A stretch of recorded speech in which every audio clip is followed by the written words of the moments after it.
Boa noite a todos que estão entrando. Sejam muito bem-vindos a esse nosso terceiro dia de encontro, esses encontros que nós temos promovido, uma parceria da Uniapac com a Economia de Comunhão e com várias outras pessoas, movimentos que têm, né, se juntado a nós. Já tivemos hoje a confirmação de que logo São Tomé e Príncipe também se juntará a nós, e temos também, né, tivemos o primeiro e teremos hoje um vídeo enviado por Moçambique, além de Angola, Brasil, Cabo Verde, Guiné e Portugal. Então, sejam muito bem-vindos a essa nossa terceira noite de encontros, né? Vamos aqui já começando aos poucos os trabalhos. De toda forma, a gente sabe que tem algumas pessoas ainda entrando, então a gente dá um tempinho para que elas possam se conectar. E hoje nós seremos aí hospedados pelo Brasil, então nós teremos a apresentação, a oradora dessa tarde, aqui no Brasil ainda é tarde, né, gente? Aqui nós começamos às 5h30, Cabo Verde às 7h30, Guiné às 8h30, Angola e Portugal às 9h30, fora os outros países que eventualmente tem alguém aqui participando. Então, sintam-se, né, abraçados e recebam o nosso boa tarde, boa noite. Hoje a professora Maria Flávia Máximo vai falar para a gente, inspirada na Laudato Si, que é uma carta encíclica do Papa Francisco, que inspirou não só a nós, a ela, mas a muitas pessoas pelo mundo afora a realmente tomarem atitudes em prol do bem comum. Inclusive, um movimento que é o The Inclusive Capitalism, ou capitalismo inclusivo, que ele foi fundado e inspirado pela Laudato Si, e inclusive é um movimento em parceria com o Vaticano. Então, isso mostra que a mensagem do Papa realmente é uma mensagem efetiva, né? Ela realmente transforma as vidas. Bom, falando um pouquinho da dinâmica, para que a gente possa começar, nós vamos manter a mesma lógica de quem já participou de outros encontros, deve ter acompanhado.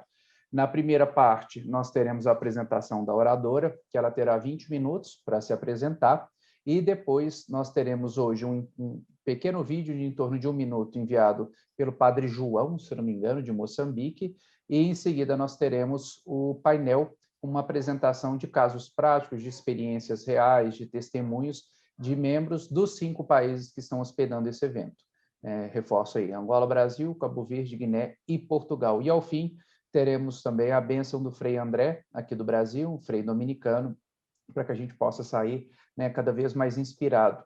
Eu peço para vocês o que eu tenho pedido todas as terças-feiras, que vocês também nos deem o seu boa tarde, boa noite pelo chat, nos contem de onde vocês estão nos acompanhando, né? E até quem já participou mais dias, que tem umas carinhas aqui que eu já vejo que são familiares. A Sônia sempre aparece aqui no mesmo lugar para mim, eu vejo a dona Benilde ali também, tem umas pessoas que eu vou vendo e a gente já vai reconhecer, o José Garcia, que estava semana passada com o Frei. Então, assim, nos contem o que vocês estão achando desses encontros através do chat, e eu já vou aproveitar, enquanto vocês dão boa tarde, boa noite, para dar boas-vindas à professora Maria Flávia Máximo.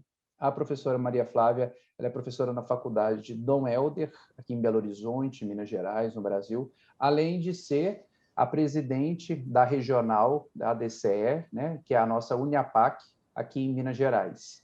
Então, quero agradecer você, Maria Flávia, por ter aceitado o nosso convite, por estar aqui hoje, dizer que somos todos ouvidos para ouvir da sua experiência, da sua visão sobre a Laudato Si. Fique à vontade, esses 20 minutos são seus, espero que você se sinta aí bem livre, bem à vontade, e daqui a pouco a gente se encontra de novo. Boa noite, boa tarde, né? E agora é com você. Muito obrigada, Matheus. Boa tarde, boa noite a todos. Alegria muito grande estar aqui entre os irmãos e as irmãs da Uniapac, da língua, né, portuguesa, e irmãos em Cristo, né?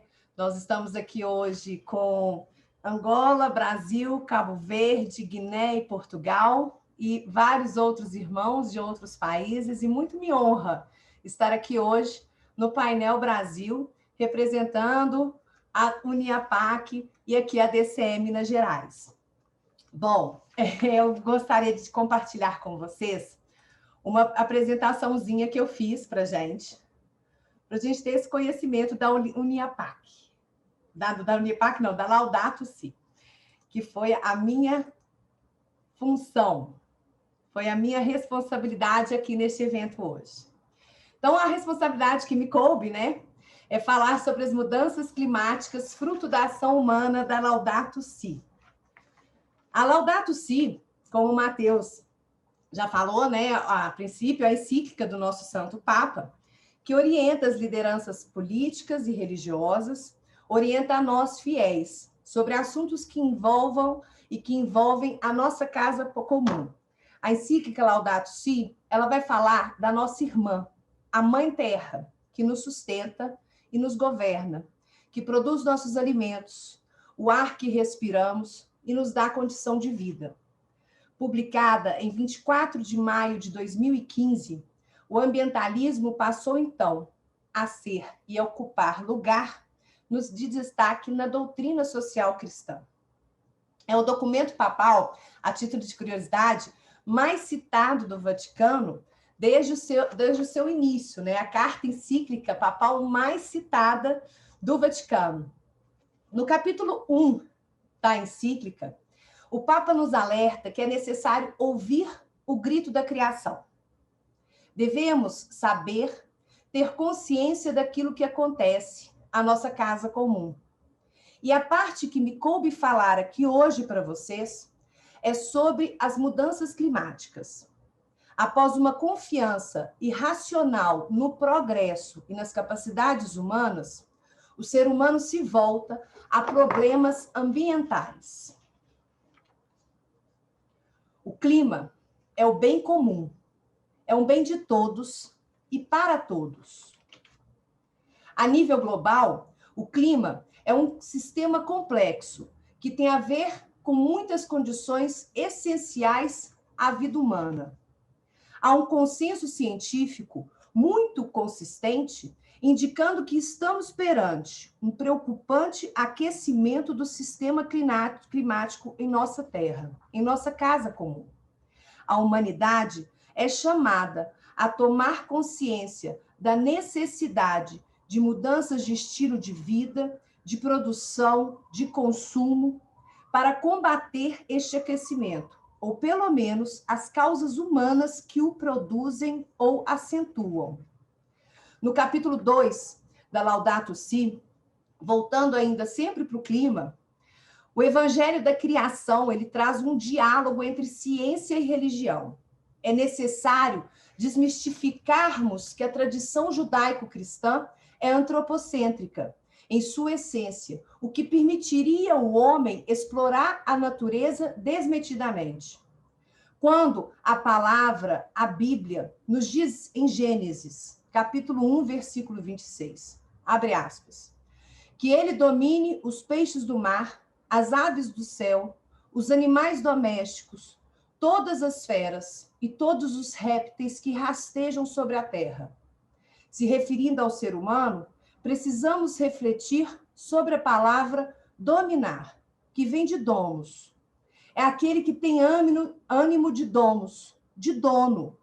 Mas dono é responsável por cuidar, por pertencer, pela segurança. Afinal de contas, você, com aquilo que você tem como dono, você cuida. É necessário uma consciência de uma comunhão universal. De fato, fomos criados pelo mesmo Pai.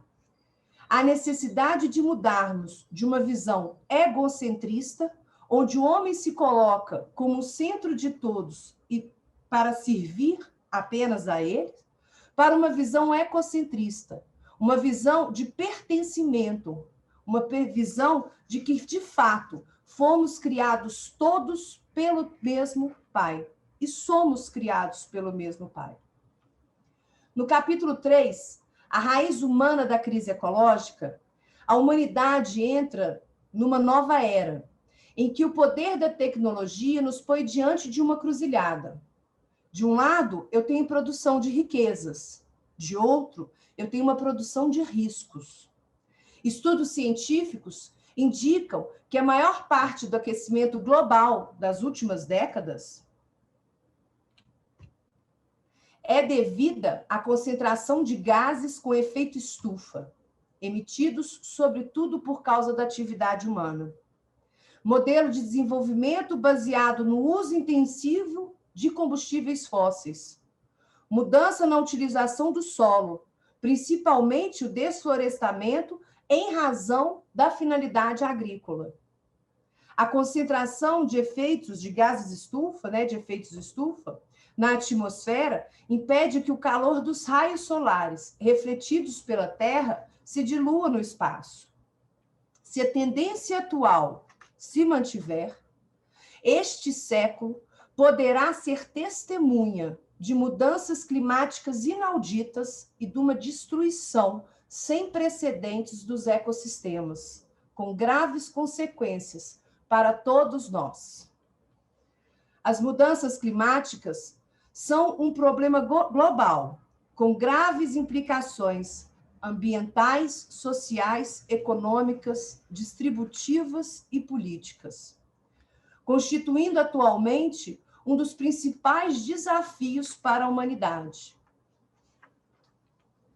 No capítulo 4, Uma Ecologia Integral, o Papa Francisco, então, traz a nós essa visão de que é necessário incluir claramente as dimensões humanas e sociais na ecologia. Quando falamos de meio ambiente, fazemos referência também a uma particular relação, a relação entre natureza e a sociedade que a habita. Isto impede-nos de considerar a natureza como algo separado de nós, ou como uma mera moldura de nossa vida. Somos parte da natureza.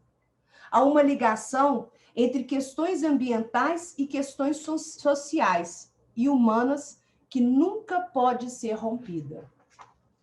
Daí, parte de nós a preocupação com os pobres, que não possuem outras disponibilidades econômicas, nem outros recursos que lhes permitam adaptar-se aos impactos climáticos e enfrentar situações catastróficas, e gozam de reduzido acesso a serviços sociais e de proteção. Também nos preocupa a questão dos países em desenvolvimento, porque provavelmente os impactos mais sérios recairão nas próximas décadas sobre os mesmos. Também a nossa preocupação com os imigrantes, os refugiados ambientais, uma vez que os mesmos têm sua cadeia alimentar afetada, o que gera uma fuga da miséria agravada pela degradação ambiental. E como não são reconhecidos como refugiados nas convenções internacionais, carregam o peso de sua vida abandonada, sem qualquer tutela normativa. Infelizmente, verifica-se uma indiferença geral perante essas tragédias, que estão acontecendo agora, em qualquer parte do nosso mundo. A falta de reações diante desses dramas de nossos irmãos e irmãs é um sinal da perda do sentido de responsabilidade pelos nossos semelhantes, sobre o qual se funda toda a sociedade civil. Devemos ter empatia, devemos ser altruístas e devemos amar ao próximo, a maior lição que ele nos deu. Mas muitos sintomas indicam que tais efeitos poderão cada vez mais piorar, se continuarmos com os modelos atuais de produção e de consumo. No capítulo 5, o Papa, então, nos traz algumas linhas de orientação e ação. Um desenvolvimento tecnológico e econômico que não deixa um mundo melhor e uma qualidade de vida integralmente superior não se pode ser considerado progresso. Ora, podemos falar em desenvolvimento sem melhoras? Podemos falar em progresso sem melhoras para todos? Não. Sem melhoras, o que há é regresso, quando muito, uma permanência do status quo, do status atual, na verdade. E a pergunta é: nós estamos satisfeitos com o status atual? Então, o Papa, falando para nós empresários, e aqui reunidos, ele vai nos dizer o seguinte: para qualquer discussão sobre um empreendimento, dever-se-ia por uma série de perguntas para poder discernir se o mesmo levará a um desenvolvimento verdadeiramente integral. Devemos sempre nos perguntar: para que fim? Para qual motivo? Onde e quando? De que maneira? A quem vamos ajudar com o nosso empreendimento? Quais são os riscos que os nossos empreendimentos produzirão? E a que preço? E quem pagará esse preço? E de que forma? Tornou-se urgente e imperioso o desenvolvimento de políticas capazes de fazer com que nos próximos anos a emissão de gás carbônico e outros gases altamente poluentes se reduza drasticamente. Anidrato de gás carbônico. Entretanto, em alguns países, registram-se avanços que começam a ser significativos, embora estejam longe de seguir uma proporção importante. Houve também alguns investimentos em modalidades de produção que consomem menos energia, transportes que consomem menos energia, bem como modalidades de construção ou reconstrução de edifícios para se melhorar a sua eficiência energética. Práticas de incentivo à energia limpa, transportes públicos, mas essas práticas promissoras estão longe de se tornarem onipresentes. Haja vista o esgoto e a água potável. Em pleno século XXI, nós temos ainda países que não reciclam lixo. Nós temos casas que não reciclam lixo. No slide 6, o Papa, então, nos traz educação e espiritualidade ecológica. Muitas vezes, devem reajustar o próprio rumo, mas, antes de tudo, é a humanidade que precisa mudar.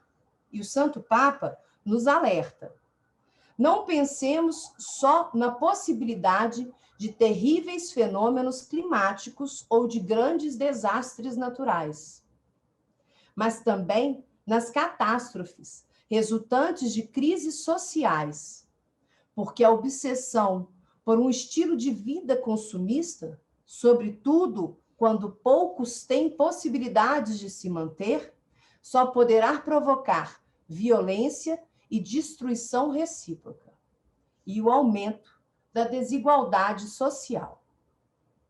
Mas há esperança. A esperança que convida-nos a reconhecer que sempre há uma saída. Sempre podemos mudar de rumo. Sempre podemos fazer alguma coisa para resolver os problemas. O Santo Papa nos propõe, então, uma conversão ecológica, que, seguindo o modelo de São Francisco de Assis, criemos uma sã relação com a criação como dimensão da conversão integral da pessoa. Para isso, é necessário também reconhecermos os próprios erros, pecados, vícios ou negligências, para arrependermos de coração e mudarmos a partir de dentro. Podemos, sim, fazer parte da mudança. Trata-se, primariamente, de uma decisão ética, fundada na solidariedade de todos os povos. E, com isso, eu convido a todos a fazermos a oração pela terra, que traz a encíclica Laudato Si. Oração pela terra. Pai do Filho e do Espírito Santo. Deus onipotente, que estais presente em todo o universo e na mais pequenina das vossas criaturas. Vós que envolveis com a vossa ternura tudo o que existe. Derramai em nós a força do vosso amor, para cuidarmos da vida e da beleza. Inundai-nos de vossa paz, para que vivamos como irmãos e irmãs, sem prejudicar ninguém. Ó Deus dos pobres, ajudai-nos a resgatar os abandonados e esquecidos desta terra, que valem tanto aos vossos olhos. Curai a nossa vida, para que protejamos o mundo e não o depredemos, para que semeemos beleza e não poluição nem destruição. Tocai os corações daqueles que buscam apenas benefícios às custas dos pobres e da terra. Ensinai-nos a descobrir o valor de cada coisa, a contemplar com encanto, a reconhecer que estamos profundamente unidos em todas as criaturas no nosso caminho para a vossa luz infinita. Obrigado por estais conosco todos os dias. Sustentai-nos, por favor, na nossa luta pela justiça, o amor e a paz. Louvado seja, muito obrigada e que Deus nos abençoe nessa caminhada. Obrigada.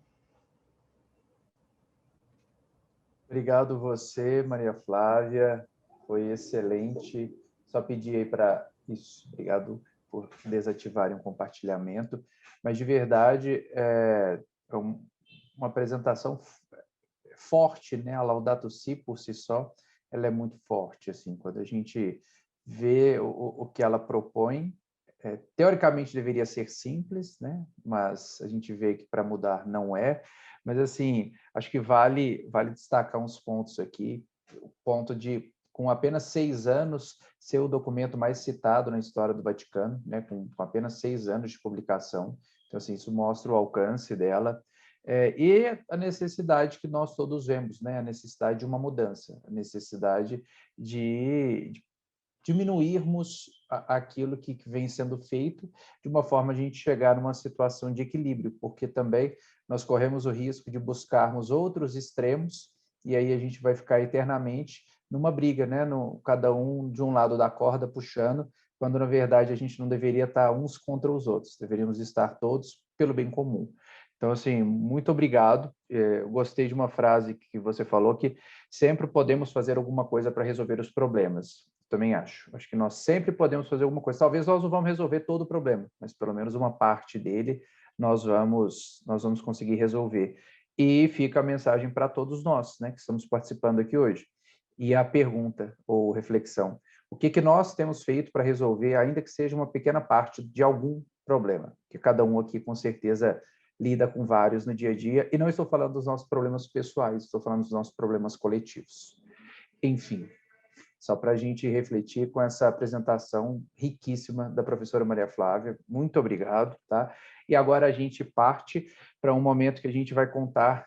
Daqui a pouco a gente tem um painel, vai ser daqui a pouco mesmo, mas agora eu queria que a Carminho aí compartilhasse com a gente o vídeo de Moçambique, do Padre João, e destacar também a presença de São Tomé e Príncipe aqui no evento, vi algumas pessoas no chat. Se tudo der certo, semana que vem teremos também São Tomé e Príncipe compartilhando algo conosco, tá? Então, vem novidade aí, semana que vem você vê, né, gente? O evento dura 5 e dá tempo da gente juntar um tanto de país. Vai lá, Carminho.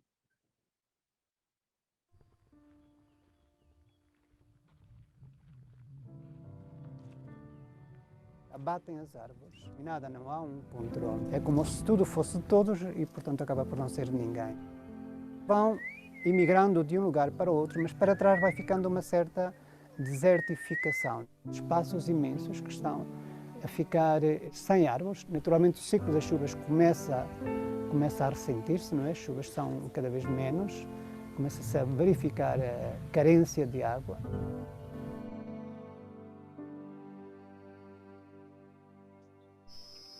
Vários dos jovens estão a ser engajados em trabalhos locais, no sentido de abrirmos recursos para certos lugares onde podemos levar as pessoas a contemplar a beleza da natureza, não é? Essa beleza e essa riqueza que não pode de maneira alguma ser destruída, mas que deve ser preservada. Esta é uma causa comum. Portanto, o que acontece aqui afeta a todos. em qualquer parte do planeta, não é? E o que nós pretendemos é que, em primeiro lugar, as pessoas locais se sintam implicadas, protagonistas e, sobretudo, possam também descobrir e desenvolver esse amor pela natureza.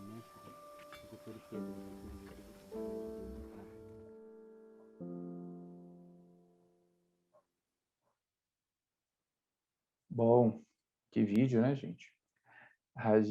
Esse vídeo vem de Moçambique, é uma organização da FEC, né, Carminho?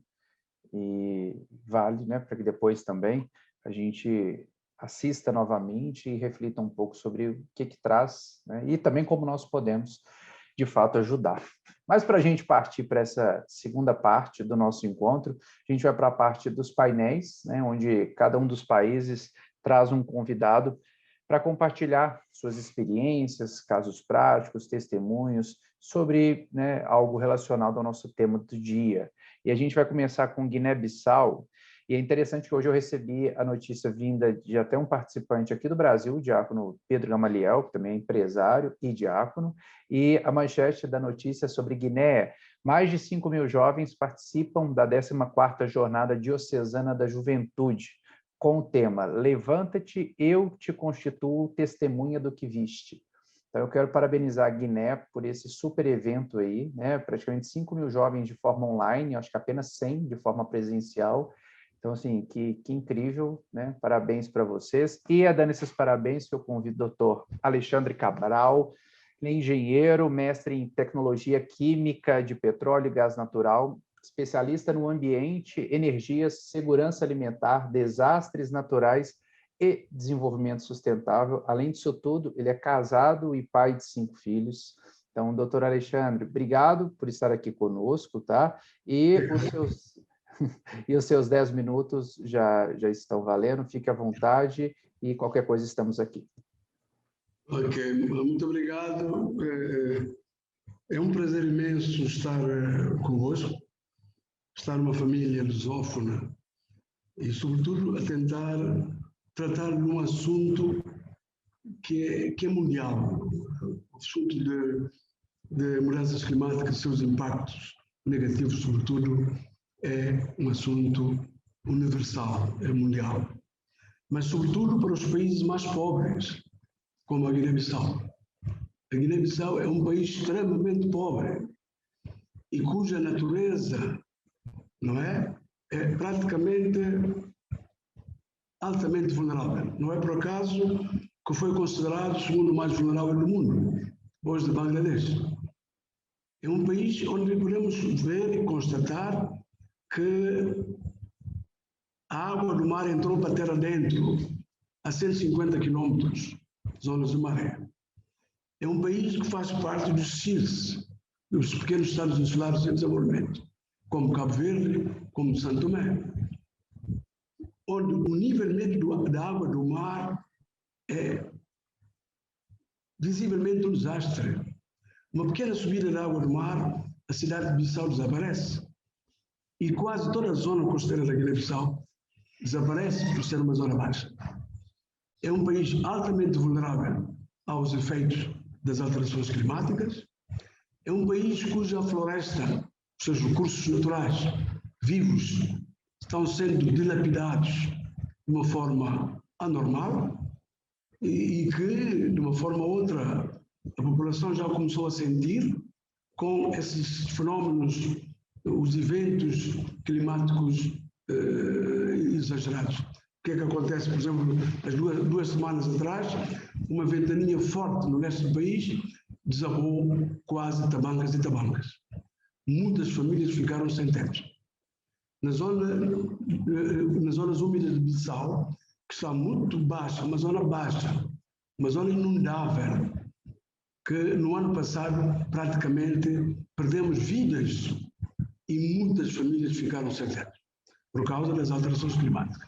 Sem falar da segurança alimentar. Praticamente as bolanhas, as zonas úmidas, são todas inundadas.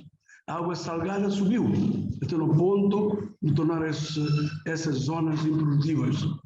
E na Guiné-Bissau hoje, todo mundo conhece a fome. Há uma fome terrível, há uma pobreza absoluta, praticamente, por causa das alterações climáticas. A agricultura não consegue dar aquilo que dava para o sustento das famílias na Guiné-Bissau. Daí que é um momento triste ao falar dos impactos de mudanças climáticas na Guiné-Bissau. Já lá vão muitos anos. E ainda recentes estudos da CDAO, a zona onde a Guiné-Bissau faz parte, mostram que os próximos anos serão mais críticos em relação aos impactos negativos das alterações climáticas. E nós perguntamos qual será a saída para esse povo, dessas comunidades pobres, incapazes de fazer algo para a sua sobrevivência. E ainda com dificuldade da política poder controlar essa situação num tempo recorde. Eu penso que esse fórum que eu estou a ver é importante, é a primeira vez que eu faço parte, mas eu acho extremamente importante que vamos poder partilhar experiência, ideias e reunir-se num todo que é a parte cristã, à volta do Cristo. E sempre rezar para que o mal grande, o maior mal, não aconteça. Mas a Guiné-Bissau é um país de alto risco em relação a alterações climáticas.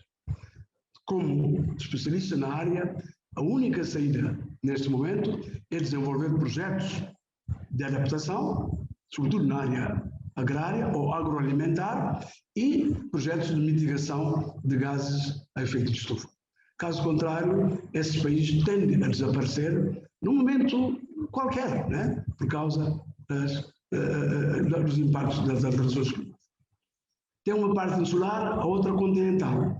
A parte insular tem 88 ilhas e ilhéus, dos quais só 21 são habitadas. O resto são recursos da biodiversidade. Mas a origem do arquipélago dos Bijagós não é vulcânica, não, como que acontece na República Vizinha de Cabo Verde. Na Guiné-Bissau, as nossas ilhas são de origens mais de aluvião, tectônica por afastamento. E em relação ao nível médio do mar, estão muito baixos. Pequena subida do nível do mar, essas ilhas tenderão a desaparecer. É um problema sério. É um problema de governação sério. Daí que nós apelamos, enquanto cientistas nessa área, de que esse país precisa de ajuda a todos os níveis para poder fazer face à segurança alimentar, para poder fazer face à invasão da água salgada, o índice a interface água doce, água salgada na Guiné-Bissau, por causa das mudanças climáticas, a água salgada está ganhando força, está ganhando terreno, que fez com que nas ilhas, quando estamos a procurar de água potável para a alimentação, nós encontramos sempre água salgada. É uma situação dramática, extremamente difícil em relação às alterações climáticas. Sem contar com o tipo de urbanização que esse país tem. Nas grandes cidades como Bissau, Bafatá, o fenômeno de inundação, sobretudo nas zonas mais úmidas, na zona que fazem parte da zona costeira. Ela é baixa e inundável. Problemas sérios. Se eu, por exemplo, tiver tempo de vos relatar a situação da Guiné-Bissau em termos físico-biológicos e dos recursos naturais que o país tem, que são mal geridos por causa de fome, etc., vocês vão, de facto, ficar com lágrimas nos olhos, com a boca aberta, porque a situação que o país vive em termos de mudanças climáticas e seus efeitos é, de facto, dramática.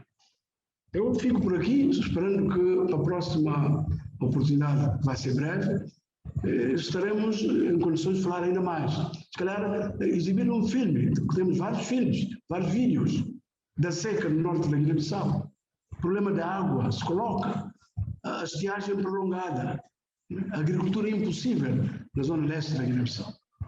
Portanto, é um problema sério, bastante sério, e até que mexe com a governação desse país, direta e indiretamente, no sentido positivo, no sentido mau. Os governantes às vezes querem, mas não podem. Não têm capacidade financeira nem técnica e nem tecnológica para podermos fazer face a esses fenómenos dramáticos. Muito obrigado.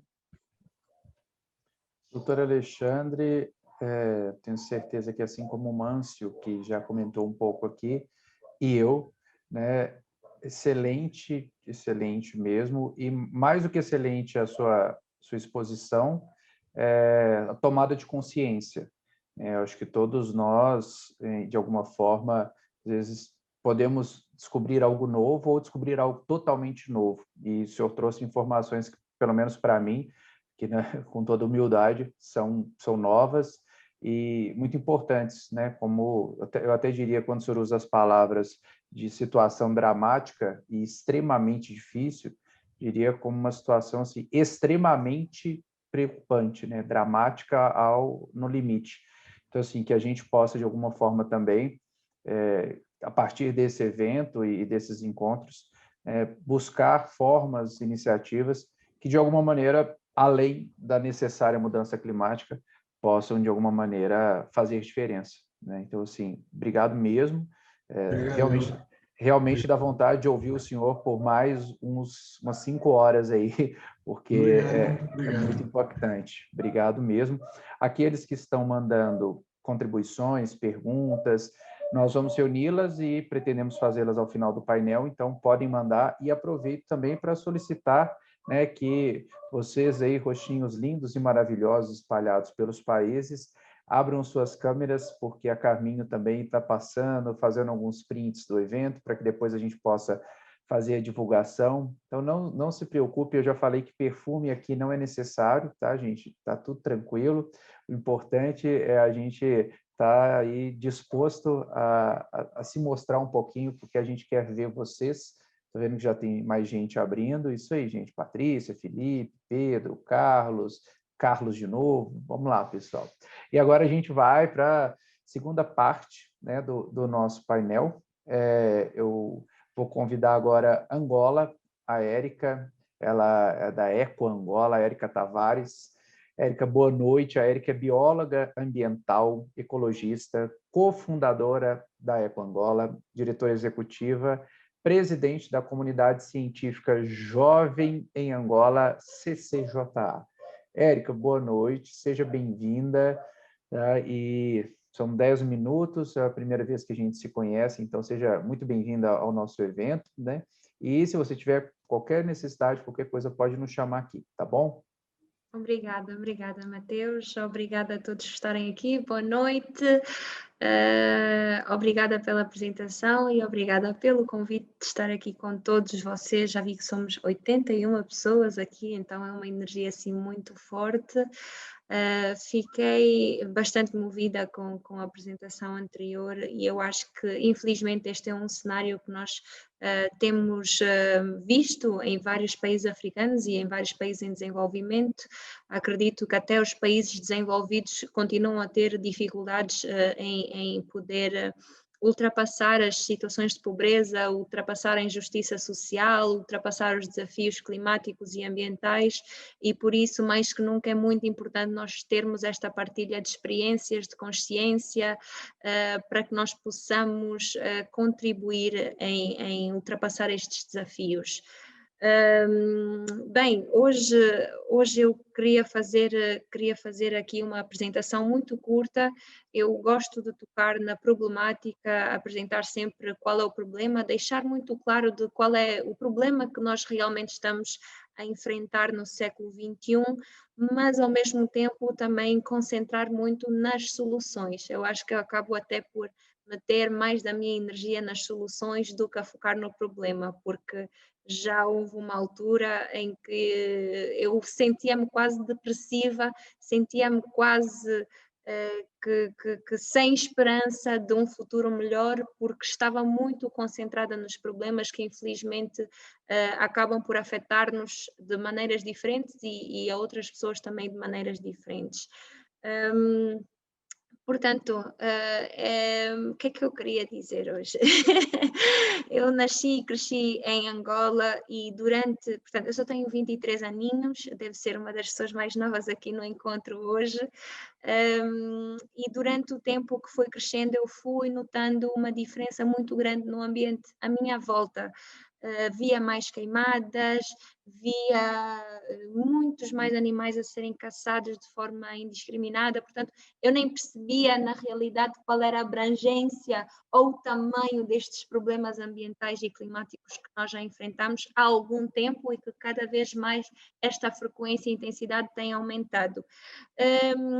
E tive situações, por exemplo, de estar em casa, lembro-me de um episódio aos 12, 13 anos, sozinha em casa e que começa uma chuva torrencial, das nossas chuvas tropicais, e de repente eu tinha a casa toda alagada, com lixo a vir de todo o lado da cidade, porque infelizmente também temos as cidades com bastantes dificuldades na gestão sanitária, e portanto naquele momento, naquele dia, tudo mudou para mim. Eu comecei a pensar, a questionar-me por que isto acontecia e tive a sorte de ter, portanto, condições para que os meus pais, ou para que eu não sentisse assim tanto o impacto daquilo, mas na minha rua houve pessoas que morreram por causa daquela chuva naquele dia, e isso começou a deixar-me refletir muito, mas o que é que eu posso fazer para mudar isso? Será que ninguém pode fazer nada para mudar isso?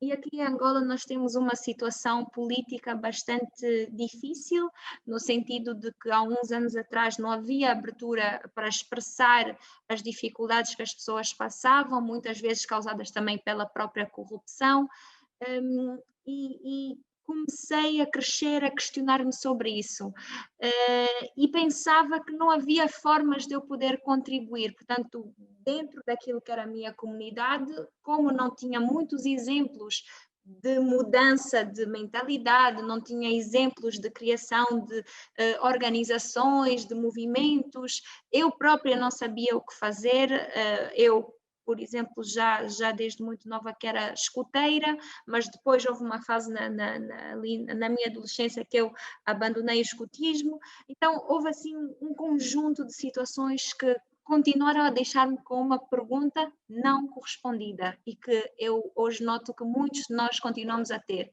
O que é que eu posso fazer para contribuir para estes problemas no mundo e às vezes no meu bairro, né? Aqui ao lado, às vezes é uma coisa que está aqui ao lado, está debaixo do nosso nariz.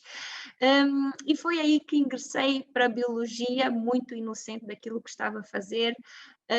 Ao terminar a minha licenciatura, continuei perdida sobre o que é que eu queria fazer com a minha licenciatura, porque eu vim para Angola e todo mundo perguntava, mas uma bióloga, o que é que uma bióloga vai fazer em Angola? E Angola tem, assim, uma quantidade de ecossistemas muito diversos, mas ao mesmo tempo ninguém conseguia ver aquilo que até eu não via na altura. Então vim para Angola e, aliás, antes de vir para Angola, eu terminar a licenciatura, comecei este projeto que é a Eco Angola. É um projeto filantrópico, portanto, sem fins lucrativos, para educação e conservação ambiental, onde nós desenvolvemos projetos no âmbito da sustentabilidade, no âmbito desta sensibilização, e a nossa missão é despertar a consciência ecológica das pessoas.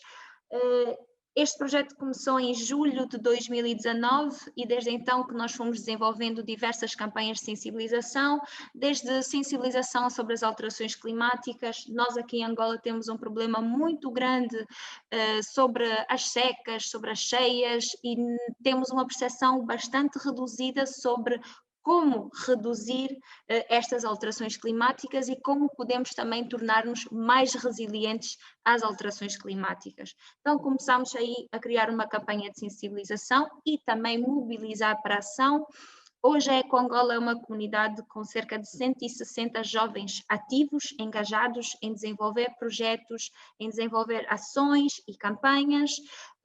Temos nesse momento 6 campanhas, portanto, alterações climáticas, gestão de resíduos e reciclagem, sustentabilidade, a biodiversidade e a conservação, promover as energias limpas ou as energias renováveis e a poluição, portanto, de forma abrangente, quais os tipos de poluição que nós temos. Já vi que temos alguém aqui, o Sr. GC Francisco, muito obrigada. Portanto, temos a plataforma também online, um website, ecoangola.com, porque vimos que haviam muitos estudantes, muitos jovens aqui em Angola que queriam também partilhar desta mesma mensagem, que não tinham um espaço onde pudessem partilhar destas dificuldades, partilhar também das suas soluções, porque às vezes nós vamos buscar soluções locais aqui em Angola e vou buscar na China. Sim, há até exemplos que podem ser reproduzidos e podem ser adaptados para a realidade de Angola, mas muitas vezes nós esquecemos de ouvir também as pessoas que estão à nossa volta, quais as dificuldades, quais as soluções que nós podemos trazer uns para os outros. E ao mesmo tempo a EcoAngola tem sido um espaço colaborativo, nós damos suporte a outros projetos ambientais, climáticos, às vezes também sociais.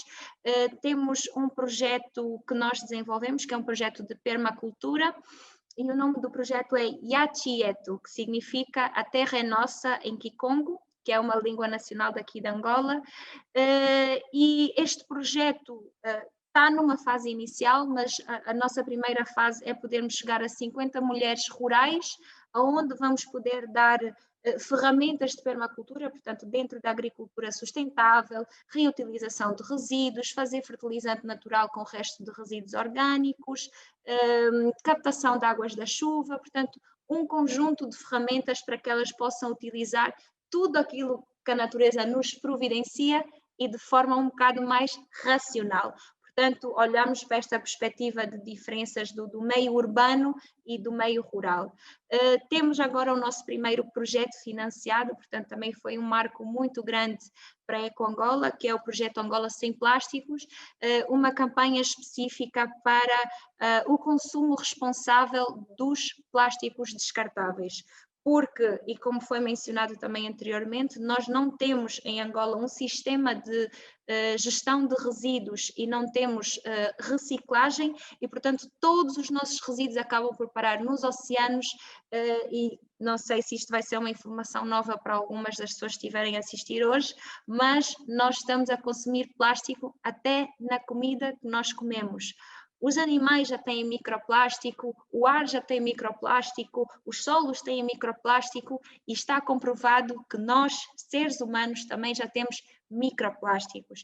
Então esta campanha é um processo, é um passo inicial para aquilo que nós queremos fazer, que é despertar esta consciência e quem sabe podermos criar aqui um modelo, um mecanismo de colaboração comunitária, desde jovens a adultos, a crianças, portanto somos assim um conjunto de pessoas com esta vontade, cada um com ideais diferentes, religiões, culturas, até nacionalidades diferentes, mas que estamos todos à procura de uma solução comum. Obrigada, Mateus, eu por acaso estava a prestar atenção na hora, eu falo muito, mas é tudo e obrigada por estarem atentos a isso e até o próximo encontro. Obrigada. Imagina, Érica, obrigado você. Eu acredito que eu falo por todos aqui, que a sua apresentação é uma apresentação excelente, rica, alegre, que transmite o que você começou falando, né? Por um período você ficou perdida, vendo tantos problemas, até que um momento você resolveu focar nas soluções, né? Naquilo que é possível fazer para realmente, como o Sérgio Cavalieri comentou, reduzir as desigualdades e, de fato, exercer, né, o nosso papel no mundo. Então, assim, primeiro, parabéns por esse trabalho, que coisa maravilhosa, é verdade, palmas por essa missão e parabéns pelas parcerias que vocês estão conseguindo fazer, que sejam, né, seja apenas um começo para um grande projeto e certamente já está fazendo muita diferença em Angola. Só de você mencionar 160 jovens engajados, mobilizados, é bastante gente. Então, assim, e desse projeto com as mulheres rurais. Me lembrou Muhammad Yunus, né? Uma grande pessoa que já transformou muitas realidades. A gente teve a honra de estar com ele na Economia de Francisco, debater. Então, assim, parabéns mesmo. Continue firme, tá? Obrigado por tudo. E agora a gente vai para a senhora Zuleika Levi. eu a vi aqui nos outros encontros, então é uma honra poder agora compartilhar com ela. Tá me ouvindo bem? Estou ouvindo, sim, senhor. Estou ouvindo. Então, vou fazer aqui uma breve apresentação. Senhora Zuleika, ela é engenheira agrônoma, administradora da Flor de Lacacã, empresa do ramo agroalimentar sediada na praia de Cabo Verde e uma participante extremamente ativa aqui dos nossos encontros. Então, boa noite, seja bem-vinda e os seus 10 minutos aí livres para você poder falar para a gente e compartilhar. Obrigada por esta oportunidade de compartilhar convosco alguns testemunhos sobre Cabo Verde e as mudanças climáticas. Ouvimos já a belíssima explanação da professora Maria Flávia sobre os impactos das mudanças climáticas a nível global e os vários conceitos relacionados com este tema. Contudo, eu, como empresária católica e consciente do impacto negativo dessas mudanças climáticas em nossas vidas, eu queria aqui relembrar as duras críticas que o nosso pontífice, o Papa Francisco, tece sobre o consumismo e o desenvolvimento irresponsável e o apelo que ele faz às mudanças e à unificação global para combater a degradação ambiental e a alteração climática. Além disso, o que eu gosto é a afirmação que ele diz que os países desenvolvidos têm obrigação moral e uma dívida ecológica em ajudar os países em desenvolvimento. Também, depois de ter lido a encíclica Laudato Si', eu reti alguns conceitos que eu achei importantes, como o meio ambiente é um bem coletivo, patrimônio de toda a humanidade e responsabilidade de todos. Os seres humanos têm a responsabilidade de cultivar e guardar. Isso encontra-se em Gênesis 2:15. Eu, como sou da área da agricultura, eu pego sempre no cultivar. Posto isto, eu queria centrar o meu testemunho na realidade do meu país, Cabo Verde, que, embora pequeno, tem já o seu quinhão de perdas consideráveis devido ao uso abusivo dos recursos naturais. A pressão sobre a biodiversidade terrestre em Cabo Verde continuam e derivam geralmente de atividades humanas, de forma direta ou indireta, através da fragmentação, destruição e desreestruturação do habitat devido à predação humana.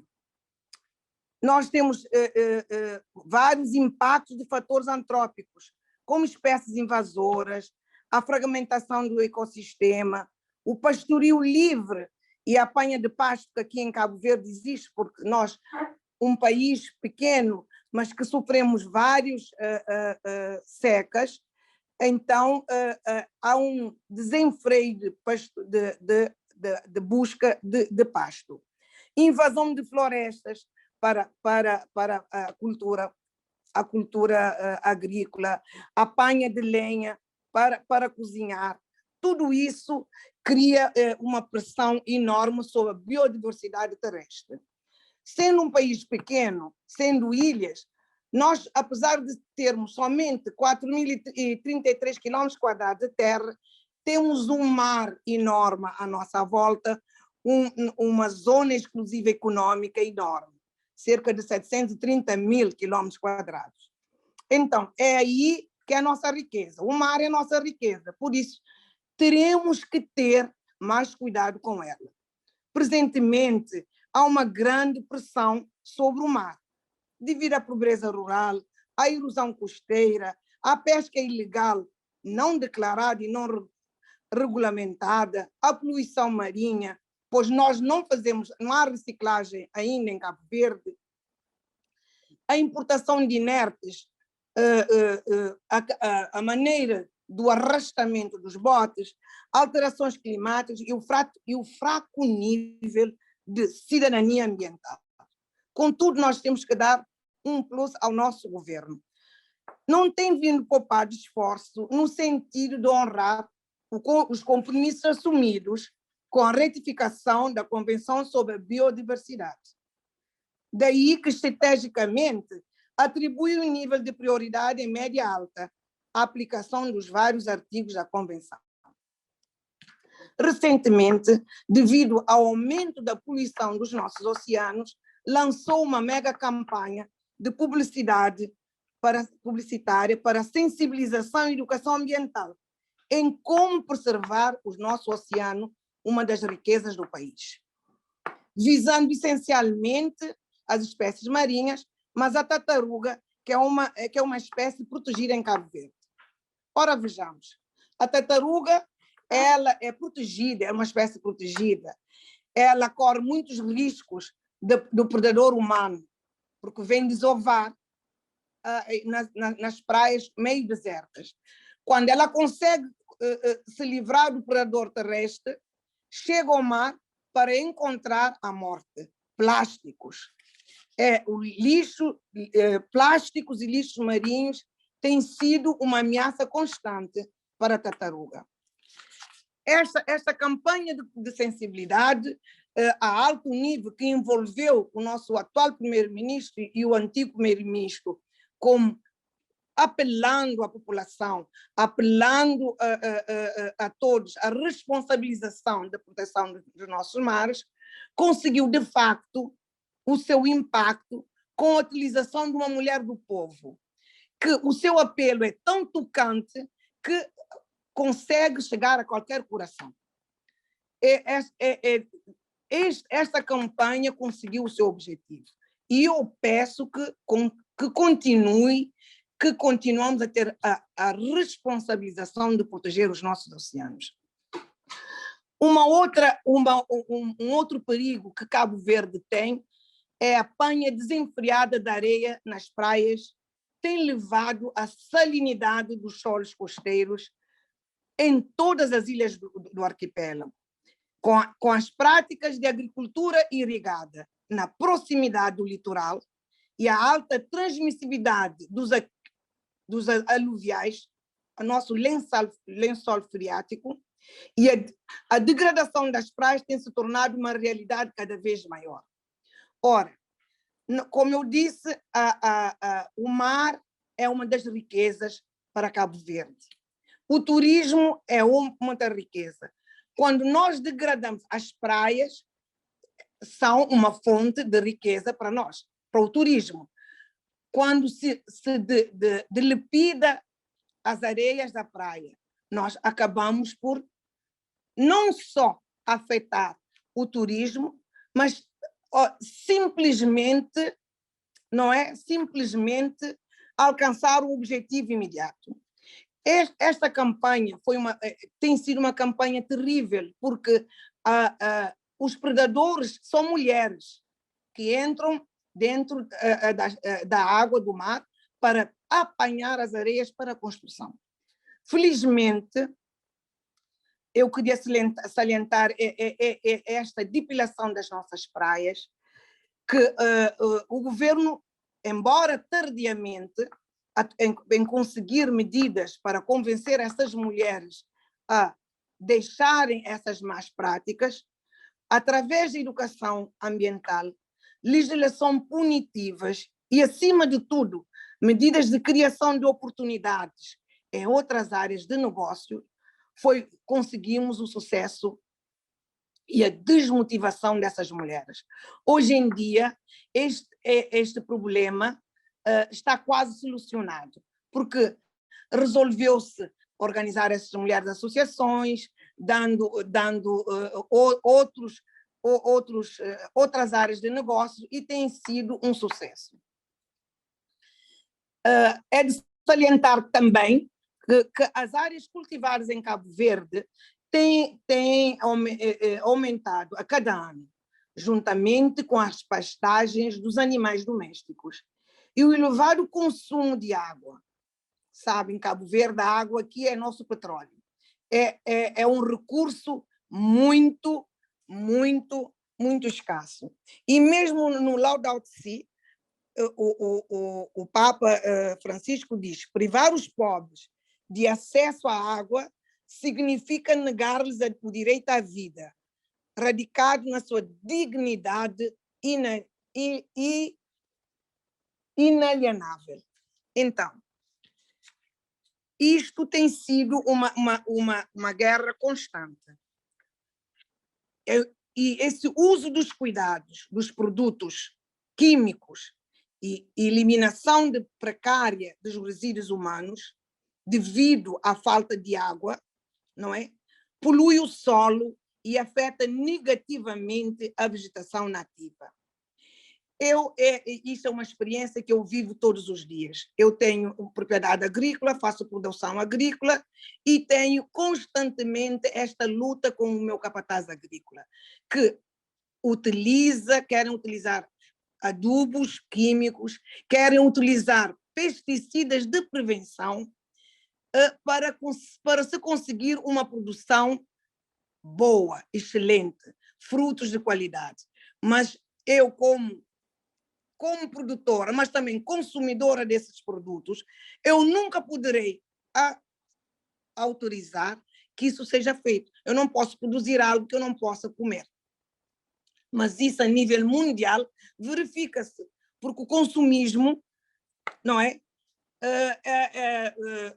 A produção agrícola tem que ser no seu máximo.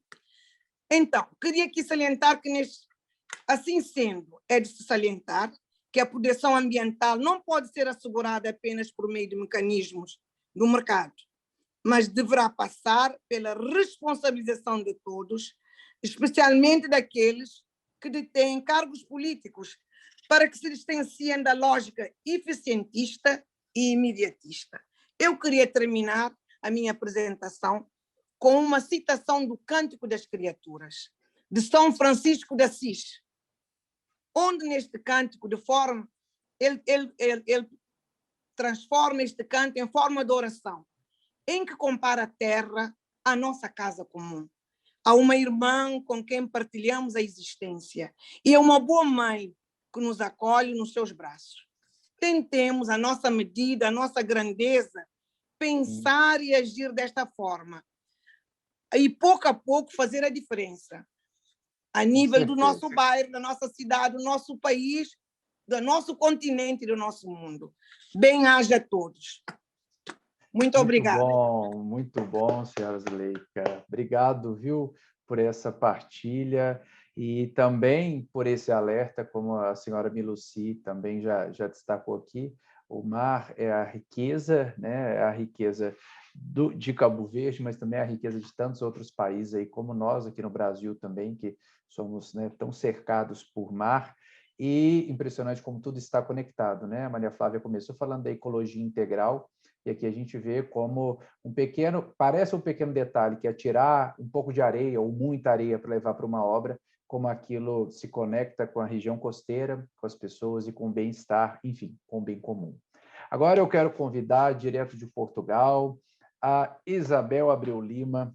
Isabel, ela é Relações Públicas na Aveleda, não sei se é assim que pronuncia, espero que sim, e está aqui que sempre trabalhou com vinho, né? Eu não sei se nós temos aqui o senhor José Roquete, que participa da SED Portugal, mas é um grande produtor de vinho. Obrigado, inclusive, pelo vinho Esporão, viu, senhor José? Ela é formada em Biologia, tem mestrado em Viticultura e Enologia, trabalhou na produção de vinhos do Douro e da Califórnia, olha só, e mais tarde na área de marketing. Hoje, a par das suas funções de Wine Ambassador na Aveleda, tem também o seu próprio projeto agrícola na região do Douro. Isabel, seja bem-vinda, boa noite, e os 10 minutos são seus. Obrigado pelo seu sim de estar aqui. Obrigada, Mateus, e obrigada a todos por este desafio e por esta oportunidade. Realmente, ouvindo os discursos, as participações anteriores, há um sinal que é bom, que é realmente quando há temas que se cruzam, tanto na nossa vida como católicos, mas também na nossa vida profissional, como é o meu caso, no setor do vinho e nos projetos que tenho levado a cabo à volta da sustentabilidade e também da agricultura, vejo que realmente há aqui vários universos e vários temas e preocupações que se cruzam, e eu acho que isto é um bom sinal, é sinal de um momento especial que eu acho que devemos todos aproveitar. E por isso, pronto, agora vim a apresentar um bocadinho aquilo que é a minha perspectiva, um bocadinho não tão abrangente sobre o que se tem passado em Portugal, mas se calhar orientado também para a situação agrícola, que é aquele contexto em que eu vivo. Aquilo que eu sinto com alguma pena normalmente é que as preocupações ambientais estão muito enraizadas no discurso, nos discursos políticos, nos discursos públicos e das pessoas, mas muitas vezes pouco enraizados nas práticas. E acho que é essa consciência a que o Papa Francisco apela, e é essa reflexão e é essa atenção que nós devemos promover e trabalhar em nós, e que eu sinto que ainda falta muito também no povo português.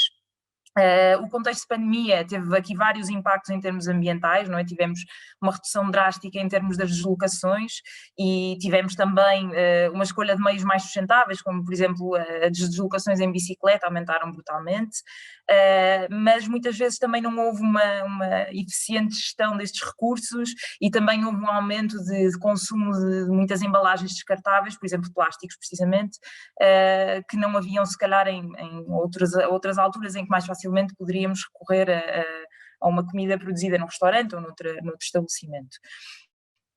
Eu falando de Portugal, penso que não posso falar de Portugal só, porque atualmente Portugal, como integra a União Europeia, rege-se por políticas que são comuns à União, a esta União, a estes países, e por isso temos aqui um panorama bastante maior em que nos enquadramos.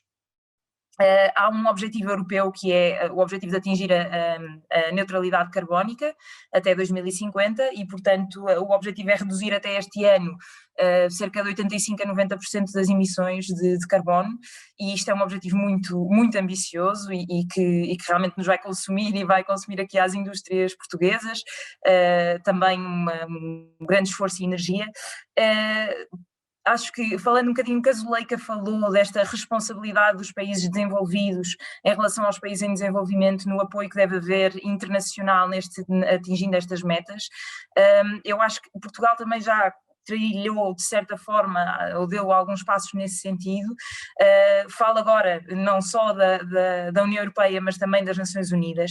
As Nações Unidas definiram os 17 Objetivos de Desenvolvimento Sustentável, que eu acho que também retratam bem aquilo que o Papa Francisco nos pede para nós termos em atenção, que é a dimensão não só ambiental e natural como humana, social, a parte da água, a parte da fome, do desenvolvimento económico, e portanto acho que todos estes 17 objetivos são muito, muito concretos, muito importantes e todos eles com uma aplicabilidade enorme na nossa realidade do dia-a-dia. Portugal tem um relatório feito no que diz respeito à aplicação destes objetivos e à estratégia também de desenvolvimento sustentável, e existia inclusivamente no período de 2017 a 2020 um fundo chamado Fundo Ambiental de cerca de 10 milhões de euros, se não estou em erro, que era precisamente propositado ou dirigido para parcerias internacionais, sobretudo com os PALOP, para precisamente implementar este tipo de políticas ambientais, e esses fundos existem. Portanto, em termos de aplicação prática, já o meu conhecimento não vai tão longe, mas eu sei que pelo menos as ferramentas existem, o propósito existe, e acho que muitas vezes nos falta se calhar a capacidade de utilizar estes recursos, não é? de pôr as ferramentas que já temos e de que já dispomos em prática. Um tema que eu acho que quando falamos em ambiente, para mim o que faz sentido muito abordar é a sustentabilidade. Eu acho que a sustentabilidade é realmente aquilo que nós procuramos, uma sustentabilidade que seja não só em termos naturais, mas que englobe todas as variáveis, que para o mundo em que nós vivemos tem que ser uma sustentabilidade económica, tem que ser uma sustentabilidade humana e natural também, portanto englobar estes três pilares. Penso que não podemos falar de sustentabilidade no planeta se não pensarmos em todas estas dimensões, das quais todos dependemos. No setor agrícola em específico, é um setor onde eu vejo que há muito caminho ainda a percorrer, muito mesmo. Sei que a importância do setor agrícola, a Zuleika também já referiu, a verdade é que é o pilar da subsistência, alimenta as pessoas, é aquilo que permite que exista dignidade, trabalho, que haja amor, que haja energia para nós conseguirmos também dedicar-nos aos outros, e por isso mesmo é um setor de enorme importância. é no fundo também uma área em que tem havido um forte incentivo às culturas biológicas, o que em termos de sustentabilidade em maior escala nem sempre é a resposta mais indicada, mas penso que é o caminho certo, ou as preocupações certas, não é? De valorizar os recursos biológicos, de respeitar a natureza, de tentar aplicar o menos possível de tratamentos químicos e preservar assim os ciclos e o ecossistema. Portanto, sinto que de repente se transformou aqui. A atividade agrícola hoje em dia não é só uma política não é só uma atividade de subsistência, não é só uma atividade económica, mas hoje em dia os agricultores são desafiados e obrigados a olhar para a sua atividade como um ecossistema, portanto, não só para tirar de lá o sustento, mas também a respeitá-lo no seu funcionamento, nos vários elementos que o integram, a diversificar as culturas, portanto, trabalhar a componente da biodiversidade, tentar respeitar a estrutura dos solos, tentar que eles estejam o menos poluídos possível. Portanto, isto são tudo medidas que estão presentes não só na produção integrada, como sobretudo na agricultura biológica e nas políticas que daqui para a frente vão ser aplicadas com base na política agrícola comum, portanto, nos próximos passos da União Europeia neste sentido. E por isso penso que, mais uma vez, existe um caminho longo a percorrer, mas acho que já temos as ferramentas para começar a percorrê-lo e tentar aplicar estes fundamentos da melhor forma possível. Queria partilhar convosco também uma das partes que a mim me preocupa mais em relação à parte ambiental, que é a questão dos combustíveis, das quais eu sinto que nós dependemos brutalmente, não é, dos combustíveis fósseis ainda, pelo menos em Portugal. O Brasil é um exemplo fortíssimo do oposto, e eu tive numa conferência a semana passada, precisamente de jovens agricultores, em que tivemos um testemunho da Raízen, empresa brasileira, e também da EFASEC, empresa portuguesa. A Raízen já num patamar de desenvolvimento da tecnologia de produção de etanol e de biogás muitíssimo avançada, e Portugal já a dar os primeiros passos, portanto já com projetos instalados de produção de hidrogénio para instalação nas redes de energia a partir de fontes biológicas e de fontes agrícolas, e foi-nos feito um desafio muito concreto ao setor agrícola de nos organizarmos de forma a valorizarmos os nossos resíduos, a sabermos utilizá-los como combustível, e a vantagem que isto poderia ter não só na produção de energia, mas também os subprodutos desta produção de energia podem novamente ser integrados no ecossistema como fertilizantes. Portanto, no fundo é aqui um ciclo muito verde, muito positivo, de muito bom impacto, e que se realmente fosse um movimento em que ao qual o setor agrícola aderisse em massa, teríamos aqui se calhar matéria-prima suficiente para que isto fosse uma realidade em termos energéticos. Pronto, isto foi só uma partilha de um aspecto muito específico que eu acho que pode ser inspirador no caso português e que espero que venha a ser nos próximos tempos. Enquanto católica, eu sinto muito que realmente esta consciência ambiental tem que passar por uma consciência também em relação aos outros, por uma dedicação aos outros, por uma atenção das necessidades dos outros e sobretudo na repartição dos bens, daqueles a que nós temos acesso de forma mais particular. Acho que uma organização cada vez melhor e mais eficiente de organismos de apoio social era fundamental para que isto se torne uma realidade, pelo menos no dia-a-dia português, para que conseguíssemos ajudar as pessoas que nos são mais próximas e, quem sabe, através destes fundos internacionais também ajudarmos países de outras realidades menos desenvolvidos e assumirmos essa responsabilidade que é importantíssima de cooperação e de darmos mais de nós aos outros. E ao mundo e a Deus, e agradecer, dar-nos graças pelo que recebermos e dar-nos valor a tudo isto. E por isso penso que era isto que tinha a dizer. Espero não ter ultrapassado muito o meu tempo, Mateus. Não vi aqui os comentários. Há aqui alguma coisa que deva responder? Tá excelente. A gente está tentando separar algumas contribuições e perguntas aqui para serem respondidas ao final. E okay. O Mâncio, né, quero agradecer o Mâncio aí, que está participando também ativamente, com muitos comentários.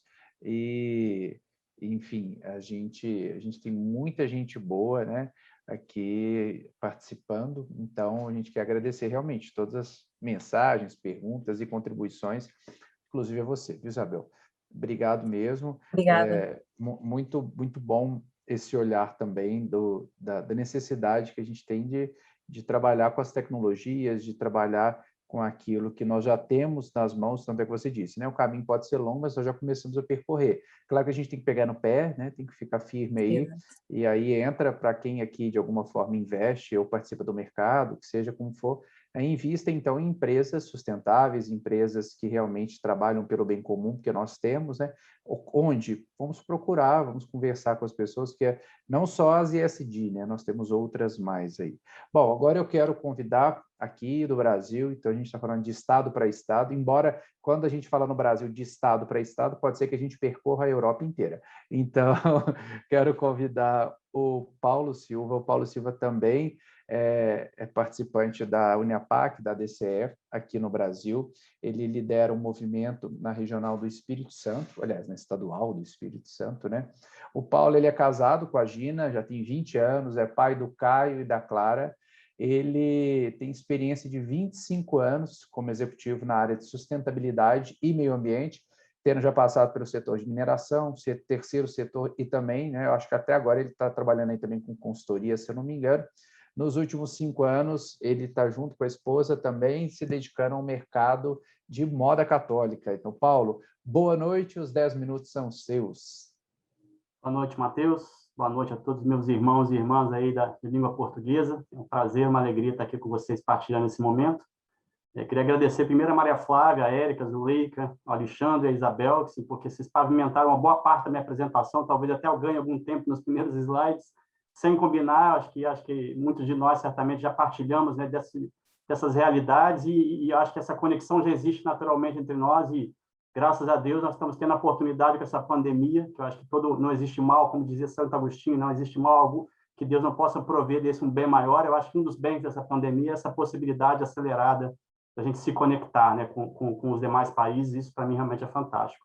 Eu vou trazer uma abordagem, a Carminha, se puder partilhar aí, Carminha, a tela, de alguns slides que eu trouxe para tentar trazer uma reflexão, indo um pouco já na linha do que a Isabel colocou. Eu acho que a minha experiência anterior me traz muito isso, assim, esse impulso de querer ajudar a ser uma conexão entre o que a sociedade, os desejos da sociedade, o conhecimento técnico científico, e a minha experiência empresarial também me foi descortinando como possibilidade da gente construir soluções, né?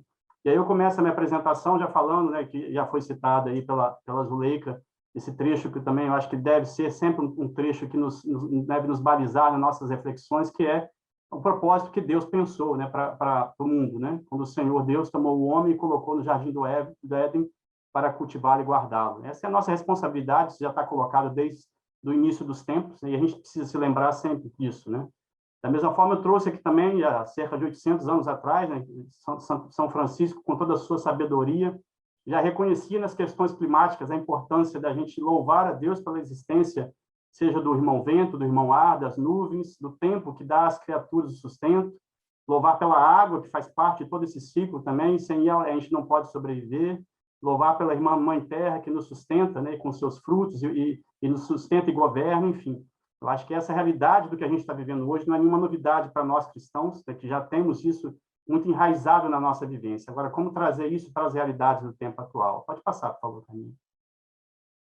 A Laudato Si trouxe esse ponto aqui, mas que já foi brevemente comentado também desde a Maria Flávia e pelos demais também, que é essa necessidade de compreender que o ambiente humano e natural ele se degrada em conjunto. Não existe uma solução climática, uma solução ambiental que não passe também por a gente reconhecer, né, o que é o papel do ser humano nessa sociedade. Eu acho que o Papa Francisco resgatou isso muito bem, né, na Laudato Si, mostrando que a deterioração do meio ambiente e da sociedade afeta de modo especial os mais frágeis. Agora, como lidar com isso? Né? Como aprender essa realidade que aparentemente é muito mais complexa do que aquilo que a gente já vinha até então pensando. Eu trouxe aqui essa figura tentando ilustrar, não sei se vocês conhecem essa obra, né, do escritor chama Francis Collins. Ele é um cientista, né, ele era um cientista ateu que depois de 27 anos estudando aprofundadamente, ele se converteu ao cristianismo porque ele chegou através de evidências científicas à conclusão que Deus existe, né, como ateu, e ele traz algumas reflexões que me chamaram muita atenção nesse livro dele, que é A Linguagem de Deus, mostrando justamente o que é a nossa existência na Terra, né? Mostra aí que o surgimento da Terra, se a gente for botar desde o surgimento até os tempos atuais, a gente teria aí aproximadamente 4,5 bilhões de anos de existência da Terra. E se a gente botar isso numa escala de 24 horas, onde é que o ser humano aparece, né? Se a gente falar um pouquinho antes, lá por volta das 3h30, surgiria as primeiras formas de vida, se a gente olhasse essa escala de 24 horas. o período cambriano, né, onde existiu a explosão de vida na Terra, com a proliferação de diversas espécies, teria acontecido por volta das 21 horas. Isso inclui, inclusive, a existência dos dinossauros, e a extinção dos dinossauros teria acontecido por volta, mais ou menos, das 11h40.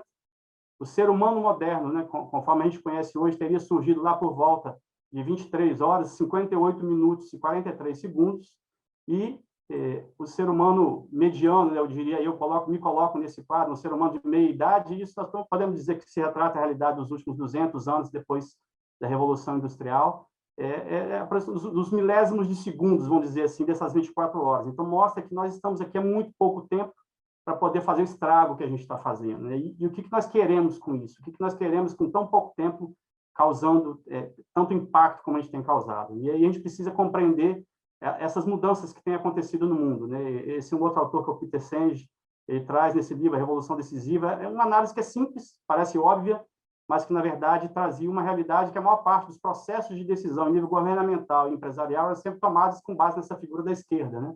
Sempre se entendia, desde que surgiu o movimento e o entendimento da economia, que sociedade e meio ambiente talvez fizessem parte da economia, como se fossem entidades dentro da economia. Mas o mundo real, ele não é assim que ele funciona, né? A economia, na verdade, ele surgiu para servir a sociedade, e uma sociedade que, antes de existir, ela se fez parte de um ambiente, né?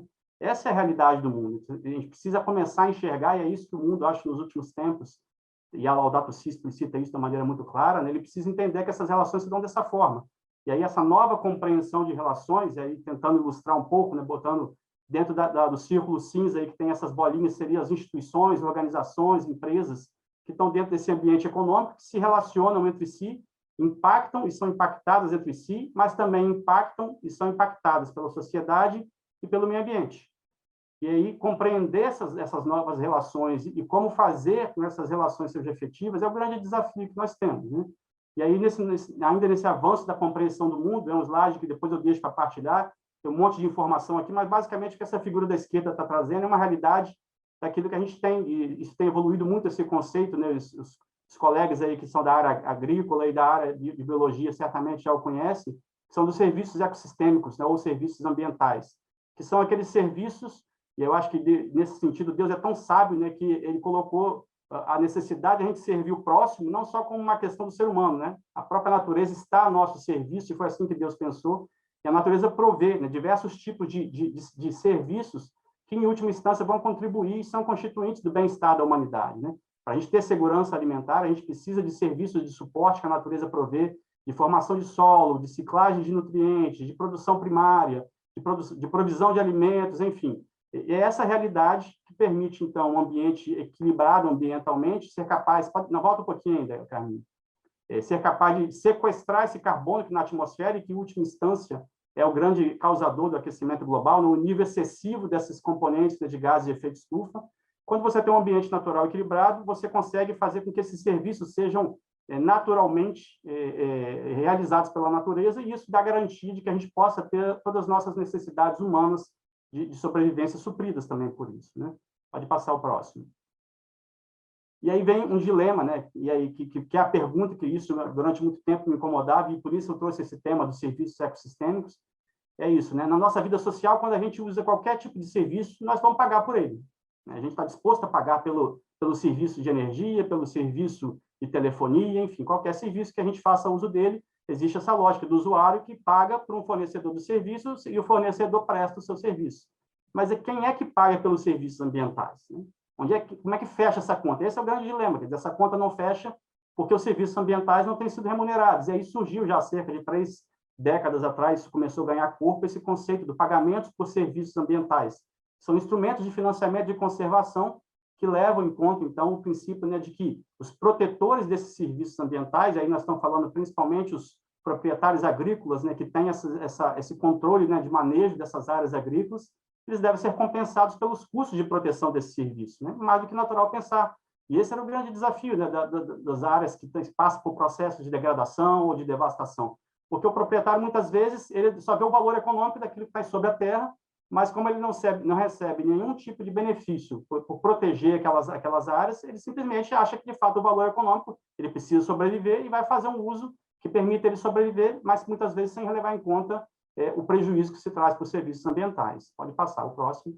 E aí eu trago, então, essa experiência aqui do estado do Espírito Santo, né, o estado onde eu resido, já moro aqui desde que nasci, é um estado pequeno aqui dentro do Brasil, ele representa cerca de 0,5% do nosso território do Brasil, são 46 mil quilômetros quadrados, uma população de 4 milhões de habitantes, e que tem uma característica muito peculiar que favoreceu desenvolver esse projeto de maneira muito interessante, que é a questão da distribuição fundiária do nosso estado, né? Cerca de 44% das nossas propriedades agrícolas aqui no estado do Espírito Santo, eles têm menos de 100 hectares e a grande maioria são de propriedades de agricultura familiar, pequenos proprietários que tiram do seu sustento, né, para poder sobreviver ali, né?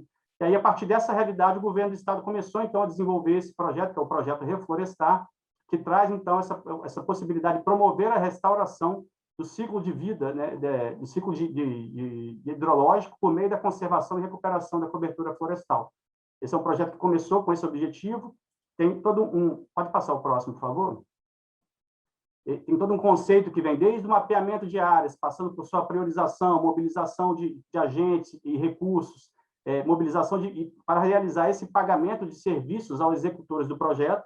E aí vem o grande desafio, Isabel bem colocou, hoje existem diversas iniciativas no mundo inteiro que têm sido provedoras de recursos, e aqui no nosso caso teve recursos do Fundo Global, que é o Global Environment Facility, tem recursos do Banco Mundial, tem recursos até de iniciativa privada, que entram com aporte de recursos justamente para poder pagar a esses proprietários que conseguem, seja por restauração de áreas degradadas, ou seja por manutenção de florestas de pé, manter essas áreas. E aí a gente entra nos resultados. Então, pegando esse ciclo de 2015 a 2019, que foram os últimos dados de atualização, a gente teve aí um valor total já executado em valores financeiros de cerca de 52 milhões de reais. Isso, a cotação do dólar de 2019 representaria algo em torno de 19 milhões de dólares, com investimento médio aí que representaria algo em torno de 4 mil dólares por proprietário, que é algo bastante significativo para um pequeno proprietário rural, né?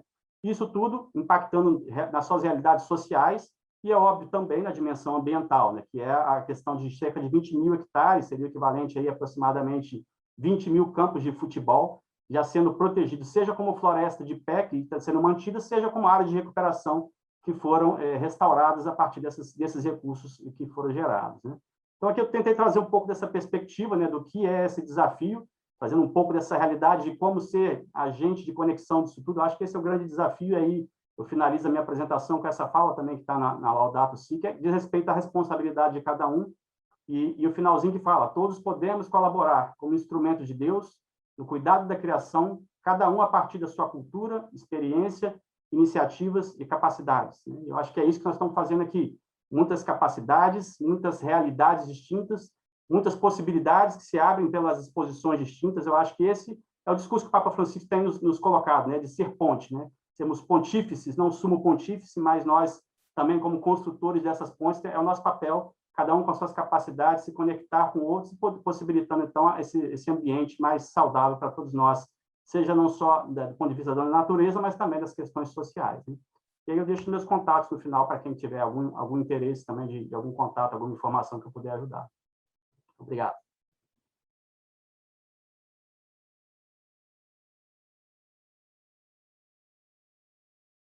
Estou sem seu áudio.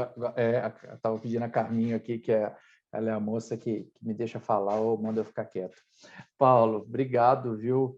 Excelente sua apresentação e necessária para nos mostrar que, como a gente vem vendo aqui, né, é possível fazermos alguma coisa, é possível convivermos de forma harmônica, e o seu exemplo da compensação, né, daquela agricultura familiar que deixa, às vezes, de aproveitar a terra em função da sustentabilidade, me lembrou o exemplo de Cabo Verde, sobre não basta punir as mulheres que tiram a areia da praia e expõem a zona costeira, né? É preciso criar alternativas, é preciso compensá-las de alguma forma, e nós temos que ter essa consciência, né? É muito fácil ser cruel e falar, não, quem arrancar vai ser punido, mas talvez aquilo ali fosse, ou seja, a única ou a fonte de renda de uma história, né? E é possível a gente conciliar.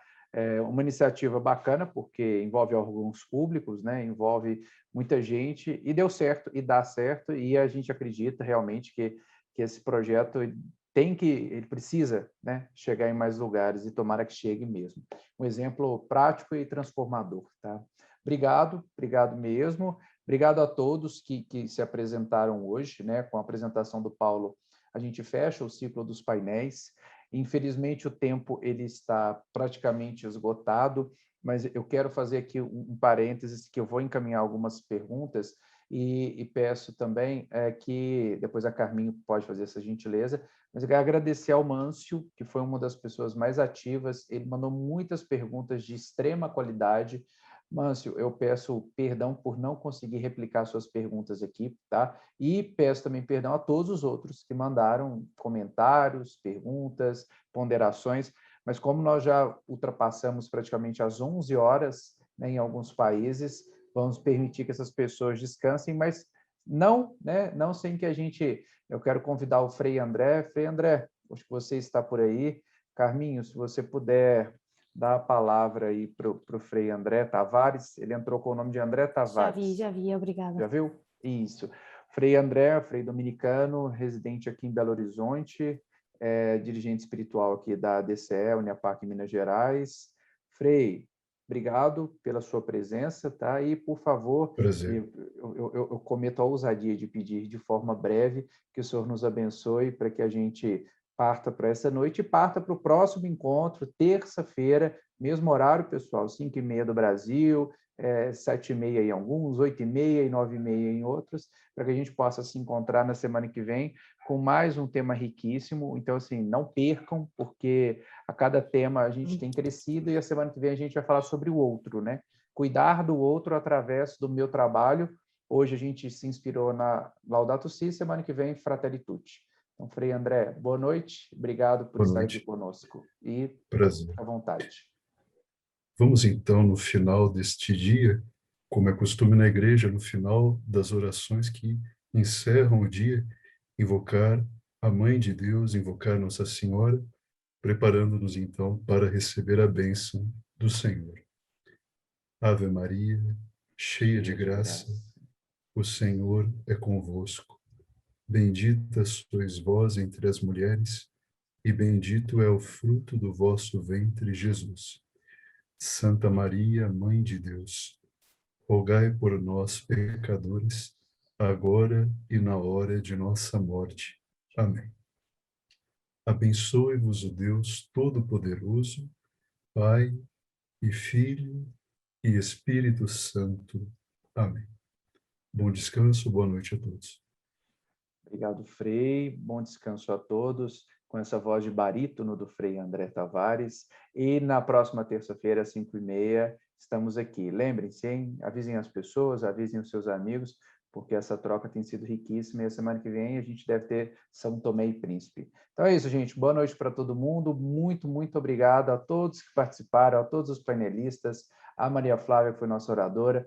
Deus abençoe a cada um e nos vemos a semana que vem. Um abraço aí em tempos de pandemia e vamos que vamos, gente. Os áudios estão sendo abertos de alguns. Podem dar boa noite e vamos que vamos. Boa noite. Tchau, pessoal. Com Deus. Boa noite, obrigada. Boa noite para todos. Tchau. Boa noite. Tchau, boa noite, Maria Flávia. Parabéns, Maria Flávia. Obrigada aí pela Parabéns. Muito bom. Parabéns a todos. Boa noite. Parabéns.